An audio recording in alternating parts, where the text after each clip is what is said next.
안녕하십니까, 공역 강사 최창입니다. 자, 오늘은 언어함의 제 21페이지 단어의 의미부터 그 다음 페이지에 있는 단어의 표기까지, 외래어 표기법, 로마자 표기까지 한 번에 가보도록 하겠습니다. 자, 그럼 바로 시작할게요. 자, 단어의 의미 관계입니다. 이 단어의 의미 관계는 단어들 간에 사실 여러 종류의 의미 연관성이 있죠. 이제 그거를 쭉 설명하는 거니까 쭉 받고 제가 예를 들어 설명을 해볼 테니까 그것만 들으시면 될 것 같아요. 자, 먼저 첫 번째 유의관계입니다. 유의관계는 말소리는 다르죠. 근데 말소리는 다른데 말소리는 다르지만 서로 비슷한 의미, 서로 비슷한 의미를 가지고 있으면 우리가 유의관계라고 할 수 있겠습니다. 자, 뭐 유의관계 여러 가지가 있죠. 뭐 아버지, 아빠, 뭐 자주, 종종, 뭐 이런 거, 서점, 책방 이런 거 있죠. 자, 이런 것들을 다 유의관계라고 해요. 뭐 가난하다, 빈곤하다, 가난하다, 빈곤하다. 뭐 이런 예들이 있겠네. 자, 이런 걸 유의관계라고 하고요. 자, 그다음 반의관계합니다.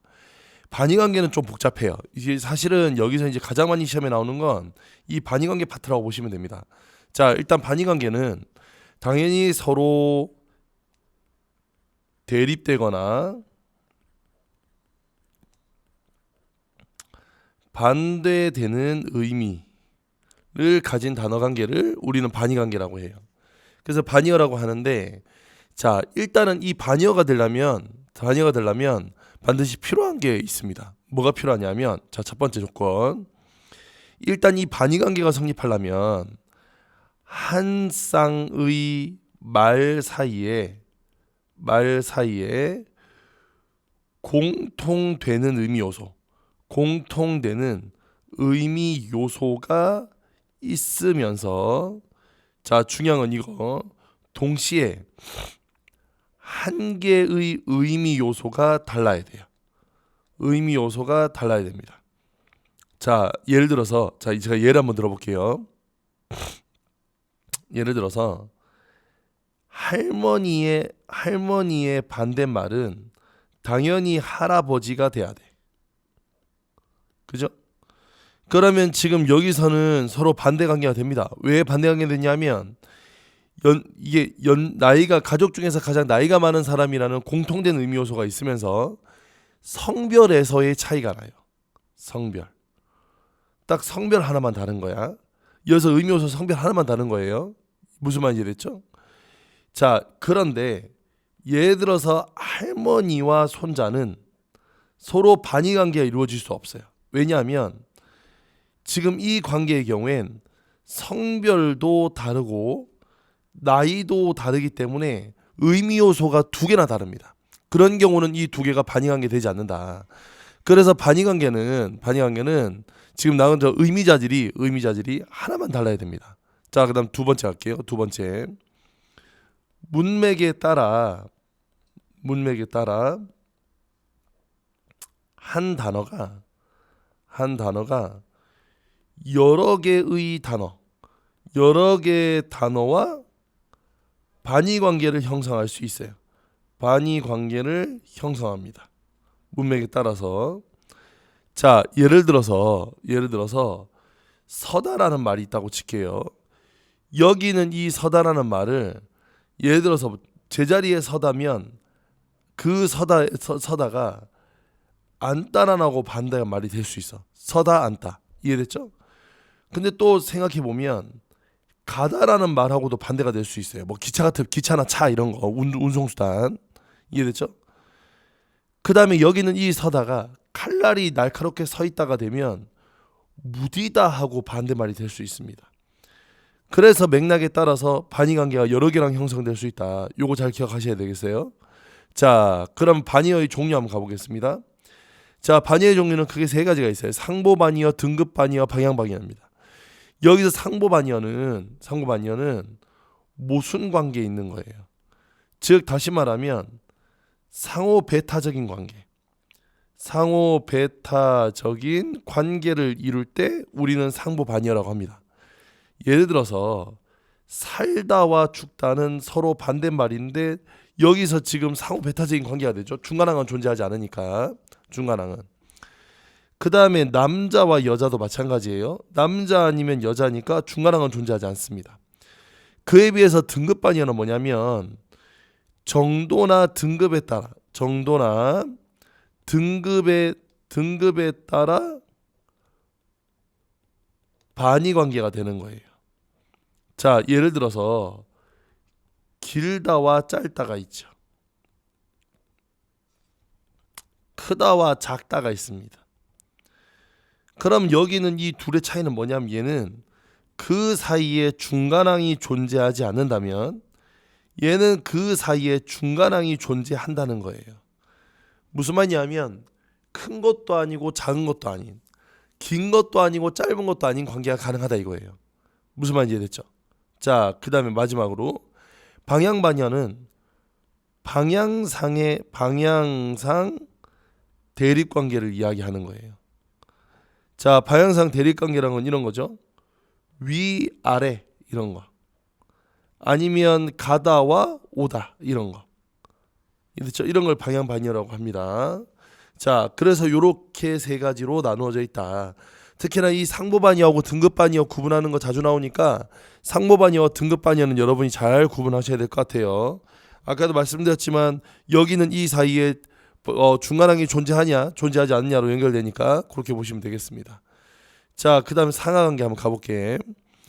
자, 상하관계는 당연히 한 단어의 의미가 다른 단어의 의미를 포함하거나 다른 단어의 의미에 포함되는 관계를 말하는데, 그러니까 의미 관계에 서로 포함되거나 포함되는 관계. 의미상 포함하거나 포함되는 관계를 이야기하는 건데, 자, 예를 들어서 상이어와 하이어는 둘 사이가 상대적인 관계에 있어요. 상의어와 하이어는 상대적 관계다. 자, 무슨 말이냐면 동물이 있어요. 동물이 있어요. 자, 그런데 여기는 이 동물에서 동물과 뭘 한번 들어볼까? 동물하고 개가 있다고 칠게. 그러면 동물과 개는 당연히 얘가 상이어고 얘가 하이어겠지. 요렇게 포함되겠죠, 그죠? 그런데 그 개 안에 예를 들어서 시바견이 있다고 칩시다, 알겠죠? 시바견은 개 종류 중에 하나죠. 그러면 요건 또 여기에 포함이 되지, 그지? 그래서 이 둘의 관계일 때는 얘가 상이, 동물이 상이, 개가 하이겠지만 개와 시바견 관계에서는 개가 상이어 시바견이 하이어가 된다. 이해됐죠? 그래서 상하관계는 그 단어의 상대적인 어떤 관계에 따라서 결정이 됩니다. 자, 그 다음에 상의어일수록 보다 더 추상적이고 포괄적이에요. 자, 포괄적인데 반대 하이어일수록 보다 개별적이고 구체적입니다. 개별적이고 구체적이에요. 그리고 또 중요한 건 결국 하이어는 상이어의 의미를 포함하고 있다. 의미를 포함하고 있어요. 얘들 아까 했던 것처럼 여기는 이 시바견은 개의 의미를 포함하고 있는 겁니다. 이해됐죠? 그래서 상이어 의미를 포함한다. 이거 잘 기억하고 계시면 좋겠어. 자, 그 다음에 부분과 전체 관계로 갈게. 요거는 이제 EBS 교재 없는 겁니다. 부분하고 전체는 뭐냐면 한 단어가 여기는 이 전체가 되는 거라면 여기는 이 부분 관계는 그 전체 관계의 구성 요소를 이루는 관계를 부분과 전체의 관계라고 해요. 자, 예를 들어서 몸이 있으면 머리, 몸, 다리, 머리, 몸통, 머리, 몸통, 다리 이렇게 구성 요소를 가지고 있는 거야. 이런 거. 이런 걸 뭐라고 한다고? 부분과 전체의 관계라고 합니다. 알겠죠? 예를 들어 시계가 있어요. 그럼 시계가 있으면 시침과 분침과 초침 요거는 식의 종류를 이야기하는 게 아니라 식의 구성 요소를 이야기하는 거니까 부분과 전체의 관계가 된다. 자, 이렇게 기억하시면 되겠지, 그지? 자, 그다음 의미 관계 하이라이트로 보이죠? 여기는 이 동음이 관계하고 다이 관계를 잘 기억하셔야 됩니다. 자, 여기서 동음이 관계는 뭐냐면 소리는 같지만 뜻이 전혀 다른 뜻이 다른 단어의 관계를 동음이 관계라고 해요. 자, 그에 비해서 다이 관계는 뭐냐면 다이 관계는 하나의 단어가 서로 연관성이 있는 여러 의미를 가질 때 우린 다이 관계라고 합니다. 즉 다시 말하면 얘는 뜻이 서로 다른 단어니까 완전히 다른 단어예요. 뭐만 같다? 소리만 같다. 그런데 얘는 하나의 단어가 여러 의미를 가지는 겁니다. 완전히 다르죠, 그죠? 자, 이제 요 말을 이해하기 위해서 우리가 아래 이제 사전 활용하기 요거 한번 보도록 할게요. 어떤 사전을 찾아보면 요렇게 나옵니다. 자, 이제 이게 뭘 의미하는지 차근차근 갈게요. 먼저 요렇게 앞쪽에 굵은 글씨로 써져 있는 걸 뭐라고 하냐면 사전에서는 표제어라고 합니다. 그럼 당연히 아래에 있는 이르다 이도 표제어가 되겠죠, 그죠? 그 다음에 옆에 동이라고 돼 있는 건 품사를 가리키는 거지. 품사를 가리키는 거거든. 자, 여기서 잘 보세요. 여기서 이 표제어와 여기 있는 이 표제어는 소리는 같아요, 그죠? 하지만 의미가 완전 다르다. 이거는 시간에 닿는 거고 얘는 말해주다니까 완전 다른 겁니다. 그러면 이렇게 표제어가 다른 경우, 이렇게 표제어가 다른 경우를 우리는 뭐라고 하냐면 동음이의어라고 해요. 그러니까 완전히 다른 단어인 거야. 이 두 개는 완전히 다른 단어.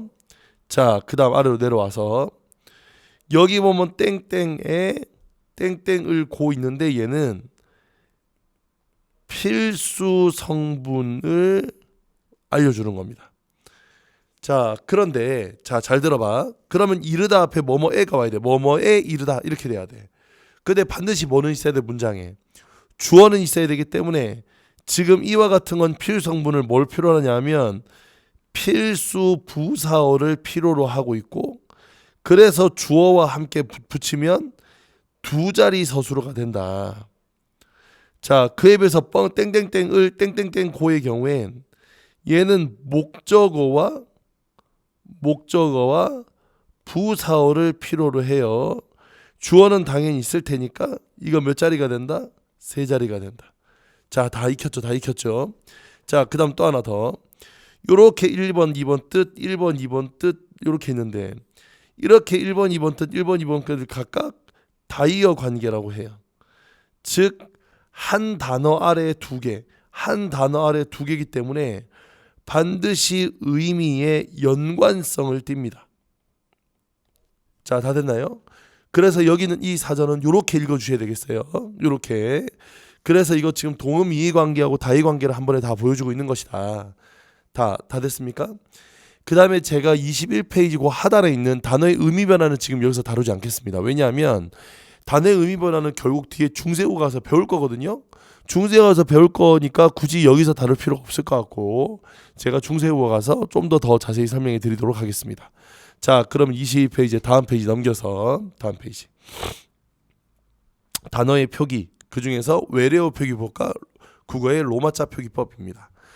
자, 이 외래어 표기법과 로마자 표기법은 수능 모의고사에 몇 번 나왔지만 수능에는 지금 다뤄진 적이 거의 없어요. 그러니까 그만큼 나오기가 조금 이제 나오지 않는다. 그런데 이게 음운의 변동 뭐 이런 거하고 관련이 있기 때문에 음대 레크소리 규칙 뭐 이거 여러 가지 등등하고 관련이 있기 때문에 사실은 다른 파트와 연계되어 나와서 뭐 의문의 변동을 묻는다든가 아니 표기 방식을 직접 물어본다든가 할 때 이렇게 문제로 물어볼 수 있다. 그래서 그 부분만 여러분이 주의하시면 될 것 같거든요. 그래서 여기서는 하나하나 아주 세부적인 원칙까지 말고 대원칙 위주로 좀 배워보도록 하겠습니다. 대원칙 위주로. 자, 먼저 외래어 표기법입니다. 외래어 표기법은 이게 일단은 원리를 잘 이해해야 돼요. 외국에서 들어온 외래어를 한글로 표기하는 것을 외래어 표기법이라 그래요. 영어로 돼 있는 걸. 그러다 보니까 정해놓은 규칙 이외의 것은 규칙 이외에 뭐 기타 등등 붙여있는 세부 조항들은 많지만 가장 큰 요틀이 중요하다. 자, 외래어 표기의 기본 원칙입니다. 외래어는 형용 24자어만 사용하여 적음을 원칙으로 한대요. 이건 뭐 간단하죠, 그죠? 그러니까 한글 자음과 모음만, 결국에 이거는 한글의 자음과 모음만 활용하겠다 이런 뜻입니다. 자, 그다음 두 번째, 외래어 1 의문은 원칙적으로 1기호로 적는다. 이게 무슨 말이냐면, 자, 예를 들어서 F라는 발음을 히읗 혹은 피읍으로 모두 적게 하면 여러 가지 혼란이 생긴다 이거예요. 그래서 여기는 이 피읍, 히읗은 반드시 요걸로만 표기하고 이게 안 된다는 거야. 예를 들어서 필름이 있어요. 그럼 여기는 이 친구를 찍을 때 필름이냐 필름이냐 하면 이건 다 알지? 요거는 요렇게 필름이 됩니다. 자, 그럼 한 번 더. 자, 여기서 갑자기 화이팅이 왜 생각이 안 나죠? 아, 예. 화이팅. 이게 영어를 오래 하지 않으면 이렇게 돼요. 자, 요거는 화이팅이 있고 얘는 파이팅이 있어요. 자, 이 중에 어느 게 맞다? 예. 요게 더 중요합니다. 이해됐죠? 그래서 요렇게 해서 그러니까 F 발음할 때 히읗과 티음을 쓰지 않고 다 뭘 쓴다? 피읍 발음을 쓴다. 자, 이렇게 해서 하나의 기호는 하나의 의문은 반드시 하나의 기호로만 표기하도록. 그래서 화이팅이 아니라 파이팅 이렇게 해야 됩니다. 자, 그다음 받침에는 기역, 니은, 리을, 비읍, 시옷, 이응만 있는데 잘 보세요. 여기에 지금 뭐가 빠져 있냐면 디귿은 삭제되어 있습니다. 자, 음절의 끝소리 규칙 중에서 디귿이 원래는 들어가고 시옷이 없는데 얘는 지금 뭐가 들어있다? 시옷이 들어가 있다. 이게 지금 포인트예요. 자, 그럼 예를 한번 들어볼게요. 예를 들어서 자, 로켓은 예를 들어 로켓이라고 발음이 나죠. 발음을 하면. 그러면 그대로 디귿을 쓰면 되는데 소리는 이렇게 나지만 그런데 문제는 여기는 이 뒤에 모음으로 시작하는 조사 앞에서는 희한하게 로켓을 이렇게 발음이 나요. 그래서 여기서 뭘 쓰긴 하지 않냐면 디귿 받침보다는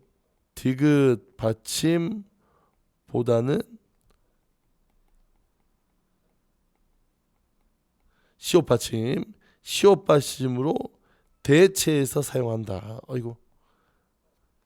대체해서 사용한다. 이렇게 기억해 두시면 되겠습니다. 됐죠? 시옷으로 바꿔서 표기합니다. 자, 그 다음에 마지막. 파열음 표기에는 된 소리를 쓰지 않는 것을 원칙으로 한다. 자, 이 말은 무슨 말이냐면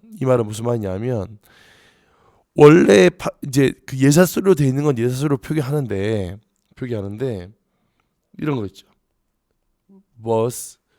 그러면 여기는 이 버스를 버스라고는 쓰지 버스라고는 쓰지 말자 이거예요. 발음 나는 대로 쓰지 말자. 이해됐죠? 자, 이것도 마찬가지예요. 자, 이거 프랑스 도시 이름이죠, 그죠? 파리라고 돼 있는데 여기는 이 파리라고 쓰고 파리라고 쓰지 말자. 발음은 파리라고 나오지만 그렇게 쓰지 말자는 거예요. 자, 이렇게 나는 거 기억해 두시면 되겠습니다. 그다음 이미 굳어진 외래어는 관용을 중시하네. 그 범위와 용례는 따로 정한다. 자, 이 말은 또 무슨 말이냐면, 자, 이 말은 우리 카메라가 있죠. 자, 여기는 이 카메라를 발음 그대로 쓰게 되면 캐머러라고 하는데 캐머러가 아니라 뭐라고 하자? 카메라라고 하자. 이해됐죠? 이렇게 굳어진 말. 뭐 예를 들어서 이런 거 있잖아. 자, 이 친구 발음 그대로 쓰면 레이디오 정도인데 레이디오라고 쓰지 말고 라디오라고 쓰자. 이런 것들은 좀 정해놔 있다. 그러니까 정해져 있는 것 정해진 대로 쓰자. 이렇게 되는 겁니다. 자, 그래서 각각 원칙 설명해 드렸으니까 다 이해하셔야 돼요. 자, 그다음 로마자 표기법 갑니다. 자, 로마자 표기법은 오히려 우리말을 한글을 뭐로 표기하는 거? 로마자로 표기하는 겁니다. 그러니까 정확히 말하면 알파벳 같은 걸로 표현하는 거죠. 알파벳 같은 걸로. 자, 로마자의 표기의 기본 원칙이에요. 1. 로마자의 표기는 국어의 표준 발음법에 의하여, 자 이게 중요합니다. 표준 발음법에 따라 적는 거예요. 예를 들어서 왕십리가 있다. 그러면 여기는 이 친구를 이게 아니죠. 이렇게 하면 안 된다고. 어떻게? 발음은 왕십리가 되는 거니까 여기는 이 왕십리 그대로 왕심리 이렇게 발음을 써서 씁니다. 이해됐죠? 그래서 자, 이 친구는 얘가 틀렸고 얘는 틀렸고 얘가 맞아요. 이해됐죠? 이렇게 발음법을 다 쓴다. 그 다음 로마자 이외의 부호는 되도록 사용하지 않는다. 이건 뭐 당연하죠. 여러 가지 다른 거 쓰면 안 되니까. 자, 넘어가서 여기는 이 표들이 많이 나오는데 이 표들은 여러분이 외우실 것까지는 없어요. 이거 외워서 문제 푸는 거 안 나옵니다. 만약 표가 필요하다면 아마 표를 여러 번 줄 거예요. 그래서 여러분 여기서 원칙만 알면 돼. 잘 봐라. 먼저 첫 번째, 여기 지금 기역, 디귿, 비읍 보이죠? 기역, 디귿, 비읍은 보면 이렇게 두 개씩 있어. 모음 앞에서는 예로 쓰고 자음 앞에서는 예로 쓰자. 자음 앞에서는 예로 쓰자 그랬거든. 자, 모음 앞에서는 예로 쓰고 자음 앞에서는 예로 쓰자. 자, 자음 앞이나 어말에서는 이걸로 쓰자. 즉 다시 말하면 초성에서는 이 친구들로 쓰고 그 다음에 초성이 아닌 마지막 글자에서는 이걸로 쓰자. 그럼 예를 들어서 국이 있으면 CUK 이렇게 쓰는 겁니다. 무슨 말인지 알겠죠? 모음의 앞에서는 예로, 그 다음에 말에서는 예로. 이해됐니? 말에서는 예로 이렇게 쓰는 거야. 똑같아. 자, 국밥 있어. 국밥. 그럼 국밥은 자 발음 나면 어떻게 돼? 국밥이 되지. 자, 국밥은 국밥이 되는데 여기서 된소리 되기는 반영하지 않아요. 이 뒤에 가서 이제 설명할 건데 그래서 어떻게 되냐면 GUK 그 다음에 밥 있어. 밥. 그러면 밥은 모음 앞이니까 당연히 뭐가 돼야 돼? 그렇지. BAP 이렇게 되는 거야. 국밥.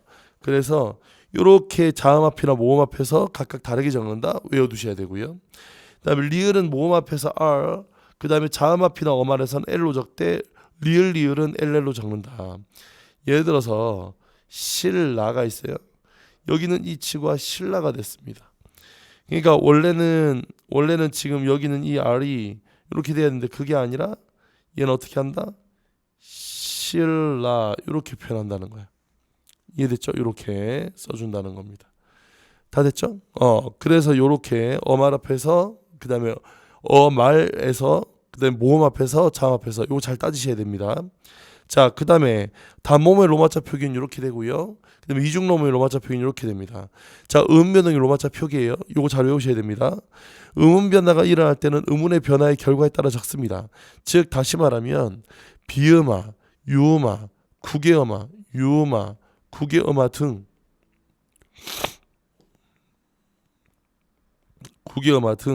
이런 것들은 모두 다 반영해서 표기하는 거예요. 다만 체언에서 기역, 디귿, 비읍 뒤에 히읗이 따를 때는 히읗을 밝혀 적는다. 자, 이게 무슨 말이냐 한번 잘 보세요.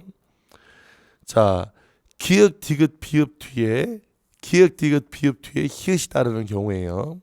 자, 다시 예를 한번 들어보겠습니다. 보세요.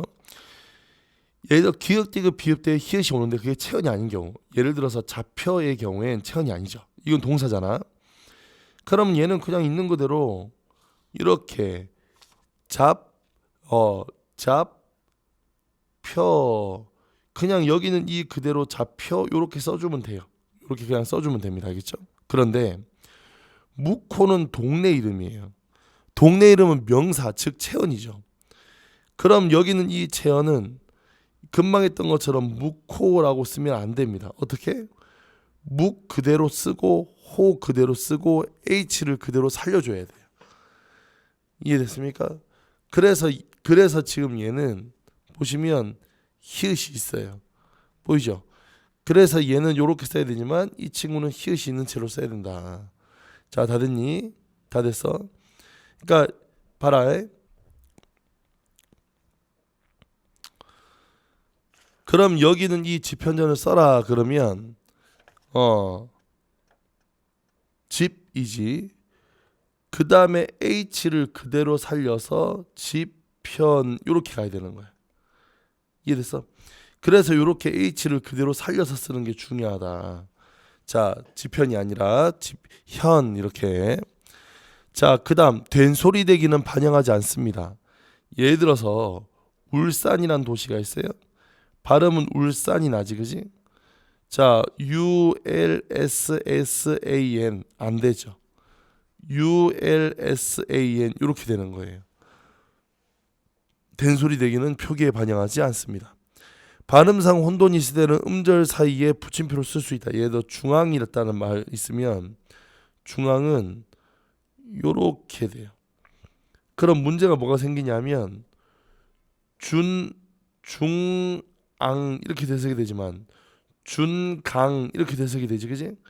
그래서 이게 이렇게 원래는 해석이 돼야 되는데 이게 반대로 어떻게 됐다? 요렇게 해석이 되는 경우가 있다. 그래서 이렇게 헷갈리는 경우를 위해서 어떻게 하자 그랬냐면 중에 앙 요렇게 중간에 발을 하나 넣는 겁니다. 그러면 구분이 되겠죠. 자, 그럼 구분이 될 거고요. 고유명사는 그 첫 대명사를 부사로 쓴다. 예를 들어서 부산이 있다 칩시다. 이 지명이죠.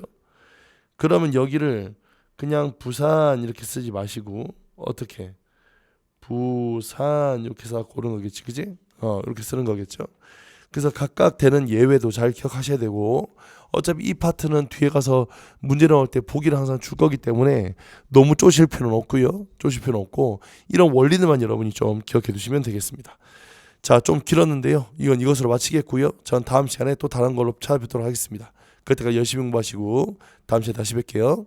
안녕.